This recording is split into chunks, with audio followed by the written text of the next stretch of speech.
Timbits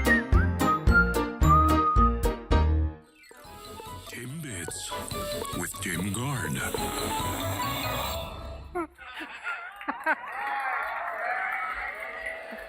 Oh, come on.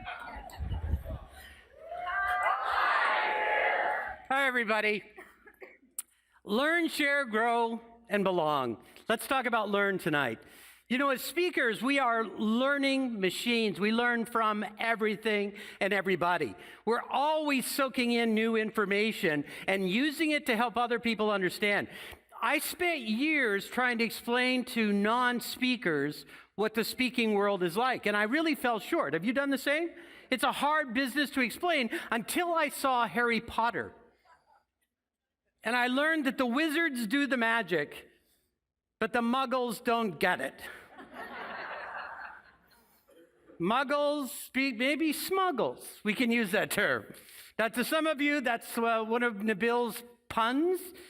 Some of you, that may be bold. Some of that may be a little passé. But I think as speakers, we are required to be bold, and that we need to dangle our toes over the edge of the stage just a little bit if we're really going to be effective. Don't you agree?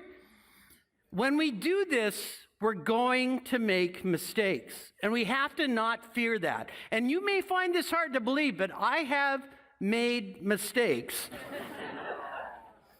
all over the world. Shirley will be happy to know the very first international event I did was in Singapore. And I'm always giving away free things, fun things. I had these stress cows made that I thought would be so much fun. And I thought how much it would be fun to be able, somebody raised their hand and I would throw them a stress cow. And this lady raised her hand, I threw her a stress cow, she caught it, and the audience went crazy, laughing. And she said, "Oh, Mr. Gard, I'm sure you did not know I'm Hindu."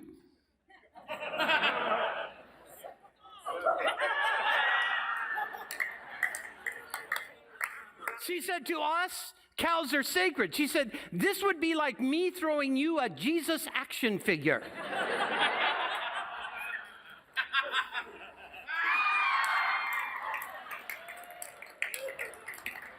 And then she sent me one that I got 2 weeks later. And this wasn't in anger. It was her way of telling me that she understood I'd made a mistake, that I had a good heart, and she wanted to play. We can't be afraid to make mistakes. This is where the best learning occurs. And sometimes you may fall down. Years ago, I was watching Lou Heckler on stage, sitting next to my friend Scott Friedman. And I watched him talking about dealing with change. And he stepped backwards and went through a hole in the stage and disappeared. And he didn't stop talking for a second. He just kept going. And I looked at Scott and I said, "What would you say if that happened to you?" And he said, "Let's write our best lines down." And I wrote, "And now I'll take questions from the floor." And he wrote, "It's just a stage I'm going through." And 8 months later, I'm on a stage in Bismarck, North Dakota, and I'm giving away free stuff and throwing everything but cows. I learned my lesson. I learned. And I'm giving things away, and over here on this side, there were 5 steps that came down, and over here there were 4. The top step was broken, and they'd taken it off to fix it, but they didn't tell me. Over here, the first step was this far down. Over here, the first step was this far down. This is how the banquet captain warned me. He pointed and he mouthed the words, "Be careful." That's all he did. Now, all he would have had to done to save my life would have pointed over here and gone this, and pointed here and done this.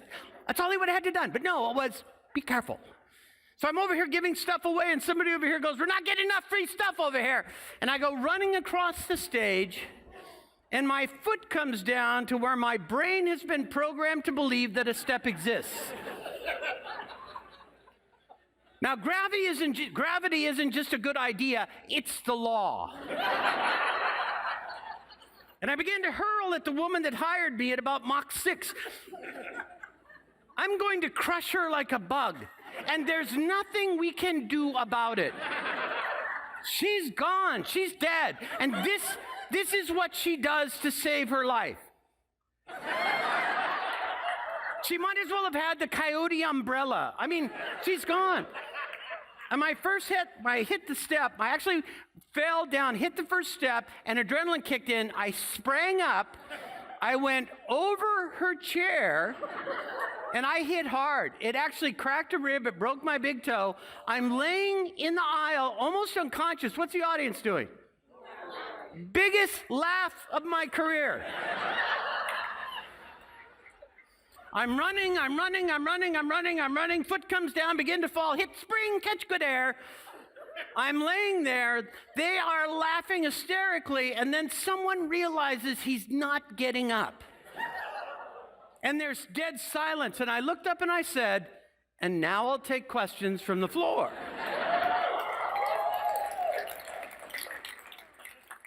I learned. As speakers, we learn, and we must be bold, and we need to dangle our toes over the edge of the stage just a little bit. And we will make mistakes. We must not fear them. We'll get better and better and better. My dad told me, it's only stupid if you do it twice.